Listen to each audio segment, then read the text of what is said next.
मुझे तुम बहुत याद आती हो। तुम्हारे साथ गुजारा वक्त बहुत याद आता है। मुझे ये याद आता है कि कैसे हम एक साथ पूरी जिंदगी साथ जीने के ख्वाब देखा करते थे। कैसे तुम मुझसे कभी कभी घबरा कर पूछा करती थी कि आप मुझे कभी छोड़ तो नहीं देंगे।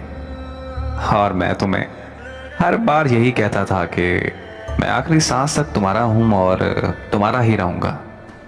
मुझे यही याद आता है कि जब मुझे चोट लगी थी तो तुम मेरे लिए कितना रोई थी। बहुत याद आता है कि जब मैं तुमसे नाराज हो जाता था तो तुम मेरा कैसे लाड लुटाया करती थी। पर आज मुझे देखो ना कि कैसे मैं कैदे तन्हाई में मर रहा हूं। कैसे मैं पल पल तुम्हारी याद में तड़प रहा हूं।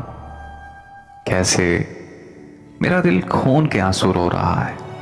बहुत तकलीफ देता है वो लम्हा जब तुम मुझे छोड़ गई और पीछे मुड़कर कभी नहीं देखा कि मैं जिंदा भी हूं या फिर मर गया। मैं आज तुमसे मिन्नत करता हूं, प्लीज वापस आ जाओ यार। प्लीज वापस आकर मुझे संभाल लो यार। ऐसा ना हो कि किसी दिन मैं इस दर्द से हार मान लूं और खुद ही खुद को कहीं मार कर फेंक दूं। प्लीज यार, मेरी तुमसे एक आखिरी इल्तिजा है, मेरे पास वापस आ जाओ। मुझे तुम्हारे साथ की जरूरत है।